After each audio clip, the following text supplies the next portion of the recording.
पिछले एक हफ्ते से काफ़ी दौड़-भाग मची हुई है हमारे घर में, लेकिन ये सिर्फ मुझे और मेरे बेटे-बेटी को ही पता है कि हम आजकल कितनी मेहनत कर रहे हैं, उसे नहीं जिसके लिए ये सब हो रहा है। अब पता ही चल जाएगा तो भला सरप्राइज का क्या मज़ा रह जाएगा। आप ही बोलिए। ओह, मैं तो आपको अपने बारे में बताना ही भूल गया। मैं चंदर, अरे प्रसिद्ध उपन्यास गुनाहों का देवता की सुधा का चंदर नहीं, अपनी मालविका का चंदर। यही तो है वो जिनके 50वें जन्मदिन की तैयारियों ने हम तीनों की नींद उड़ा रखी है।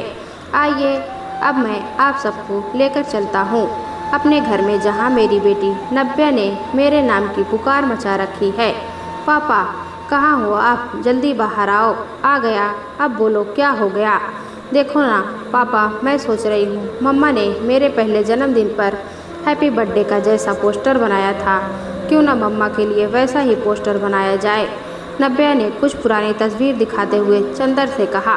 तभी नव्या के भाई वेद ने उसकी चोटी खींचते हुए कहा, देख लो आप पापा, पोस्टर की जिम्मेदारी इसने ली थी और अभी तक डिज़ाइन का ही चयन कर रही है, जबकि कल ही मम्मा का जन्मदिन है। चंदर ने तस्वीरें देखते हुए कहा, अब लड़ना छोड़ो, इससे पहले कि तुम्हारी मम्मा दफ्तर से आ जाए, आओ हम तीनों मिलकर ये पोस्टर बना डालें, क्योंकि अब किसी एक से तो होगा नहीं। ओके पापा, बॉस बोलते हुए और एक दूसरे को चिढ़ाते हुए नव्या और वेद चंदर के साथ मिलकर पोस्टर बनाने में लग गए। मालविका के आने से पहले ही सारी तैयारियों को अंतिम रूप देकर तीनों अपने अपने कमरे में चले गए, जैसे कुछ हुआ ही ना हो। शाम को जब मालविका दफ्तर से लौटी तो घर में शांति देखकर उसे अजीब सा लगा। क्या हुआ, आज सब लोग इतने चुप क्यों हैं? उसने चंदर से पूछा। नहीं तो क्या फालतू की बकबक करते रहे हम सब। बोलो भला वेद और नव्या तुम ही। चंदर ने बात उनकी तरफ घुमा दी। वे मम्मा। वेद ने ना पापा की तस्वीरों की नई श्रृंखला की पहली तस्वीर पर पानी गिरा दिया, बस इसलिए। वेद की तरफ देखकर उसे आंख मारते हुए नव्या बोली। वेद चाहकर भी कुछ नहीं बोल सका। ये सब तुम लोगों के आए दिन के कारनामे हैं, मुझे लगा पता नहीं क्या हो गया, कहती हुई मालविका कमरे में चली गई। ओह बाल बाल बचे, मेरे बाल बच्चों, अब तुम दोनों जाओ और फटाफट रात का खाना बनाओ, मैं एक आखिरी काम निपटा लेता हूँ, चंदर ने वेद और नव्या से कहा और अपनी व्हील चेयर घुमाते हुए अपनी तस्वीरों वाले कमरे में चला गया। आप सब सोच रहे होंगे, मैं यानी चंदर व्हील चेयर पर कैसे? इसके पीछे एक लंबी कहानी है, आइए आज आप सबको सुनाता हूँ। बात तब की है जब मैंने अपनी इलेक्ट्रिकल इंजीनियरिंग की पढ़ाई ख़त्म की थी और कॉलेज कैंपस में होने वाले साक्षात्कार में ही एक अच्छी कंपनी के लिए मेरा चयन भी हो गया। ऐसा लग रहा था मानो ज़िंदगी में अब कोई कमी, कोई तकलीफ़ ही नहीं, सब कुछ एकदम सही है। अब माँ को मेरी शादी की जल्दी पड़ी थी, लेकिन मैं शादी के नाम से ही घबराता था। कॉलेज में जहाँ मेरे तमाम दोस्तों की गर्लफ्रेंड्स थी, वहीं मैं इन कल्पनाओं से ही डर जाता था। आखिरकार हर भारतीय माँ की तरह अपनी ममता और बुढ़ापे का वास्ता देकर मेरी माँ ने मुझसे शादी के लिए हाँ ही करवा ली। इसमें मेरे पिताजी की भी पूरी भागीदारी थी। लड़की की तलाश शुरू हुई, जो जाकर रुकी मालविका पर। वे पेशे से एक आर्किटेक्ट थी और अच्छी कंपनी में काम कर रही थी। जब मेरे माता पिता उससे मिलने गए तो उसने मालविका और उनके परिवार की सादगी, उनका सरल स्वभाव भा गया। मालविका ने बस अपनी एक इच्छा प्रकट की कि शादी के बाद भी वो अपनी नौकरी नहीं छोड़ेगी। मेरी माँ ने उसका हाथ थामते हुए कहा, बेटी भरोसा रखो, अगर ये रिश्ता होता है तो हमारी तरफ से तुम्हारी नौकरी में कोई अड़चन नहीं आएगी। जितनी मेहनत से मेरे बेटे ने पढ़ाई की है, उतनी ही मेहनत से तुमने भी ये मुकाम पाया है। फिर भला कैसे किसी को ये हक है कि वो तुमसे तुम्हारी पहचान छीने। माँ की बात सुनकर मालविका और उनके परिवार को तसल्ली हुई। अब बारी थी मेरी और मालविका की मुलाकात की। उसके माता पिता पहले ही मुझसे मेरे दफ्तर में मिल चुके थे। आज भी मालविका के साथ वो पहली मुलाकात याद आती है तो बरबस होठों पर मुस्कुराहट आ जाती है। पहली बार मैं अकेला किसी लड़की से मिलने जा रहा था।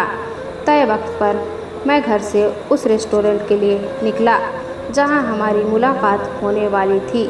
दिल जोरों से धड़क रहा था। हालांकि मैंने उसकी तस्वीर देख रखी थी, फिर भी डर लग रहा था कि अगर मैं उसे पहचान ना सका तो पता नहीं वो क्या सोचेगी मेरे बारे में, मैं उससे क्या बात करूँगा। इन्हीं विचारों में खोया हुआ मैं लाल बत्ती के कारण रुका हुआ था। तभी एक छोटी बच्ची ने मेरी गाड़ी की खिड़की पर दस्तक दी और कहा, भैया एक गुलाब ले लीजिए ना। ना जाने मेरे मन में क्या आया कि मैंने उसके तमाम फूल खरीद लिए और ट्रैफिक की हरी बत्ती के इशारा करते ही मैं अपनी मंजिल की तरफ बढ़ चला। मालविका पहले ही आ चुकी थी। मैं उसे एक ही नज़र में पहचान गया। मुझे देखकर उसने जो मुस्कान दी, उसकी चमक आज भी मेरे जहन में जिंदा है। मैं उसके सामने सर झुकाए बैठा हुआ था। उसकी तरफ देखने की या कुछ कहने की हिम्मत ही नहीं हो रही थी। आखिरकार उसी ने चुप्पी तोड़ी और कहा, मेरे ख्याल से हम यहाँ एक दूसरे से बातें करने, एक दूसरे को जानने की कोशिश करने के लिए आए हैं। पूछिए, आपको क्या पूछना है मेरे बारे में, मेरी पसंद नापसंद, किसी विषय पर मेरे विचार या फिर मेरा अतीत, मैंने धीरे से कहा। यह सुनकर सहसा मालविका खिलखिलाकर हंस पड़ी। उसकी हंसी सुनकर मैंने पहली बार उसे ध्यान से देखा। वो उस वक्त यूँ लग रही थी मानो कोई मासूम सी बच्ची हो। माफ़ कीजिएगा, मुझे यूँ हंसना नहीं चाहिए था।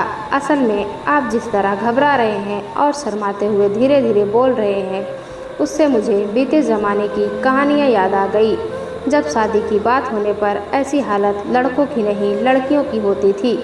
मालविका ने खुद को संयत करते हुए कहा। अब मैं भी उसके साथ हंस पड़ा। धीरे धीरे बातों का जो सिलसिला शुरू हुआ तो चलता ही गया। ऐसा लग रहा था जैसे दो अभिन्न मित्र सदियों बाद एक दूसरे से मिले हैं। जैसा कि आदरणीय धर्मवीर भारती जी ने अपनी रचना गुनाहों का देवता में लिखा है, बातों में छोटी से छोटी और बड़ी से बड़ी इतनी बातें थी जिन्हें केवल वही समझ सकता है जिसने कभी दो घनिष्ठ मित्रों की एकाग्रता सुनी हो। हम भी आज ऐसे ही पल को जी रहे थे। कब शाम का सूरज ढला और चांद अपनी रोशनी के साथ वातावरण को शीतलता की चादर में लपेटने लगा। हम जान ही नहीं सके। हम दोनों के घरों से इस बीच कई फ़ोन आए और हमने यह कहकर रख दिया कि अभी बातें चल रही हैं। आखिरकार जब मैनेजर ने कहा कि अब रेस्टोरेंट बंद करने का वक्त हो गया है, तब हम उठे। बाहर आए तो पता चला मालविका की गाड़ी स्टार्ट ही नहीं हो रही है। हमने गैरेज वाले को फ़ोन किया और मैं मालविका को अपनी गाड़ी के पास लेकर आया।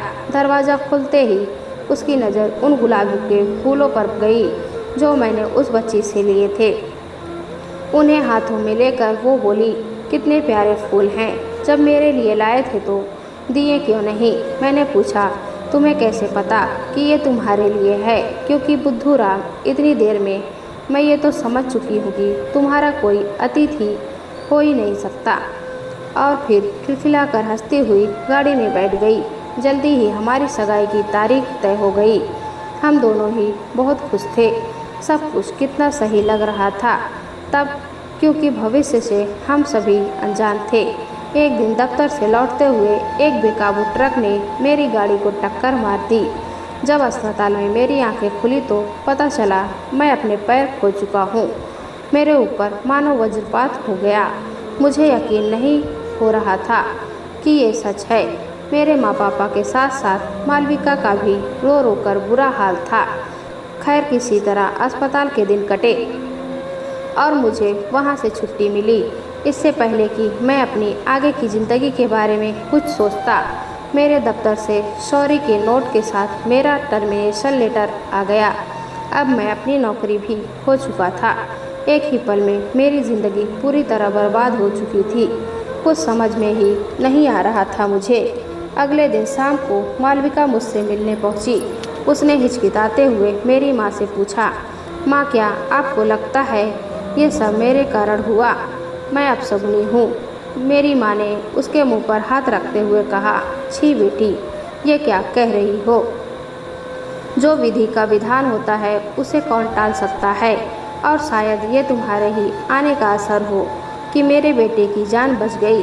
उनकी बात सुनकर वो मुस्कुराते हुए मेरे कमरे में आई, जहाँ मैं उदासियों में डूबा खाली दीवारों को देख रहा था। जब उसने मेरे हाथ पर अपना हाथ रखा तब मेरी तंद्रा टूटी। मैंने एक झटके में अपना हाथ खींच लिया। क्या हुआ चंदर, तुमने हाथ क्यों हटा लिया? मालविका ने हैरानी से पूछा। अब मैं तुम्हारे हाथों को थामने के काबिल नहीं रहा। मेरे पैरों के साथ साथ मैं अपनी नौकरी, अपना भविष्य भी खो चुका हूँ। अपने साथ साथ मैं तुम्हारी भी जिंदगी बर्बाद नहीं कर सकता। मैंने किसी तरह अपने आंसुओं को जब्त करते हुए कहा। मालविका ने मेरा टर्मिनेशन लेटर फाड़ते हुए कहा, जिस भविष्य की तुम बात कर रहे हो वो अकेले तुम्हारा नहीं, मेरा भी है। फिर तुमने अकेले कैसे तय कर लिया कि सब खत्म हो गया? भावनाओं में मत बहो। मेरे पास अब नौकरी नहीं है और शायद दूसरी अच्छी नौकरी पा भी नहीं सकूंगा। फिर कैसे चलेगी हमारी ज़िंदगी? ज़िंदगी बड़ी बड़ी बातों से नहीं चलती। मैंने उसे समझाने की कोशिश की। अच्छा, तुमसे किसने कहा कि घर चलाने की जिम्मेदारी अकेली तुम्हारी है? मैं भी तो कमाती हूँ। हमें ऐसी कोई परेशानी नहीं होगी जैसी तुम सोच रहे हो। मालविका ने अपनी सोच जाहिर की। अच्छा, तो तुम क्या चाहती हो? दुनिया समाज ये कहे कि मैं घर बैठकर पत्नी की कमाई खाता हूँ। आते जाते उठते बैठते हर वक्त लोगों के ताने हमें जीने नहीं देंगे। नरक हो जाएगी हमारी ज़िंदगी। मेरी बात समझो, मैंने किसी तरह लड़खड़ाते हुए कहा। लोग? कौन से लोग? क्या कोई आया आज तुम्हारे आंसू पोंछने, तुम्हारी तकलीफ समझकर, तुम्हारे लिए कोई नौकरी का प्रस्ताव लेकर, किसी तरह की मदद की आशा लेकर? दुनिया का तो काम ही है दूसरों पर तंज कसना। तो क्या हम डर कर जीना छोड़ दें?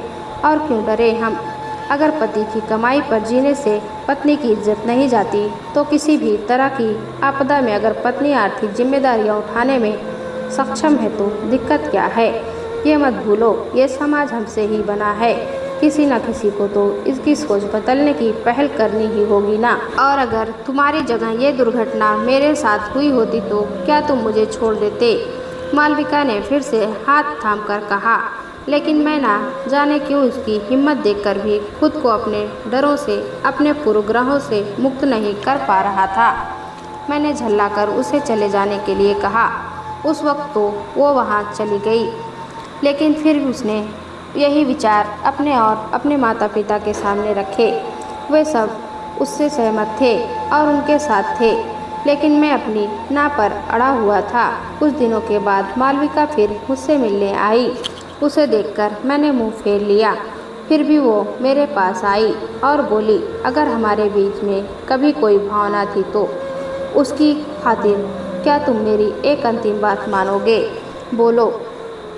निर्विकार भाव से दूसरी तरफ देखते हुए मैंने कहा, मुझे पता है तुम्हें तस्वीर बनाने का बहुत शौक है और तुम बहुत ही अच्छी तस्वीरें बनाते हो। ये इस घर की दीवारें बता रही हैं। क्या तुम मेरे लिए पूरे दिल से तस्वीरों की एक श्रृंखला बना सकते हो? उसने उम्मीद भरी नज़रों से मुझे देखते हुए कहा। मैंने किसी तरह हाँ कह दी और तस्वीरें बनाने में लग गया।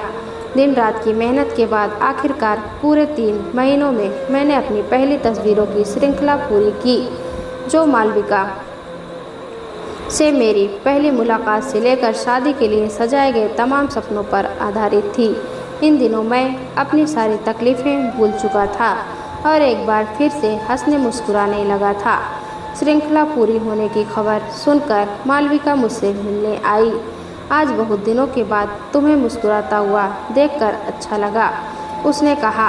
हाँ, ये मुस्कुराहट तुम्हारी बदौलत है बेटी। तुमने ही इसका ध्यान तस्वीरों में उलझाकर इसका मन बदला, मेरे पिताजी ने कहा। माँ भी पूरी तरह उनसे सहमत थी और स्नेह भरी नज़रों से मालविका को देख रही थी। इससे पहले कि मैं कुछ कहता, उसने मेरे हाथ में एक लिफाफा पकड़ा दिया। मैंने खोलकर देखा तो पता चला उसने मेरी तस्वीरों की प्रदर्शनी आयोजित करवाई थी। ये उसी से संबंधित कागजात थे। मैंने कुछ कहना चाहा तो उसने मेरे मुंह पर हाथ रखते हुए कहा, कुछ मत कहना। तुमने कहा था तुम मेरी अंतिम बात मानोगे। तो इस श्रृंखला का कुछ नाम सोचा है तुमने? उसने बारी बारी से तस्वीरों को देखते हुए पूछा। नहीं, कुछ नहीं सोचा, मैंने कहा। इसका मतलब नाम रखते हैं पवित्र रिश्ता, क्यों, ठीक है ना? उसने मेरी तरफ देखा। मैंने सहमति में सर हिला दिया। नियत दिन मेरी तस्वीरों की प्रदर्शनी लगी, जिसमें मेरी उम्मीद से ज़्यादा ही लोग आए थे। इन सब में मालविका के दफ्तर के कुछ लोग, खास सहकर्मियों ने, उनके माता पिता, सब ने पूरा सहयोग दिया था। सब ने तस्वीरों की बहुत तारीफ की। काफ़ी तस्वीरें हाथों हाथ बिक गई। एक अखबार का पत्रकार भी वहाँ मौजूद था, जो उभरते हुए नए कलाकार के रूप में मेरा साक्षात्कार लेना चाहता था। वहाँ मौजूद तमाम लोगों ने मुझसे कुछ कहने का आग्रह किया, लेकिन मैंने मना कर दिया। मैं वहाँ से जाने ही वाला था कि अचानक माइक पर मालविका की आवाज़ आई। यहाँ उपस्थित तमाम गणमान्य लोगों के बीच मैं कुछ कहने की इजाज़त चाहूँगी। हम सभी अक्सर अपने आसपास सुनते हैं, देखते हैं, महसूस करते हैं कि समाज में लड़कियों पर बहुत अत्याचार होते हैं, भेदभाव होता है, उनका शोषण होता है।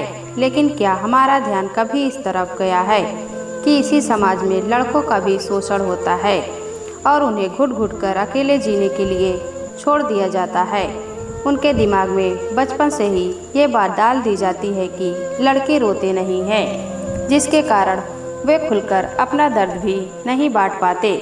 आप सब सोच रहे होंगे, अचानक मैं ये सब क्या बातें करने लगी? तो इसके पीछे एक बड़ी ही गंभीर वजह है। हमारे समाज में अगर लड़की पढ़ने में सही ना हो, आर्थिक रूप से आत्मनिर्भर ना भी हो, तब भी उसकी शादी में कोई अड़चन नहीं आती।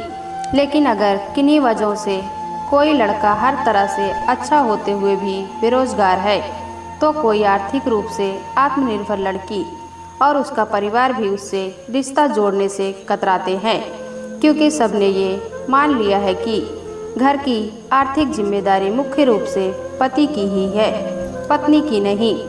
पत्नी की नौकरी उसका शौक है और पति की नौकरी उसकी जिम्मेदारी।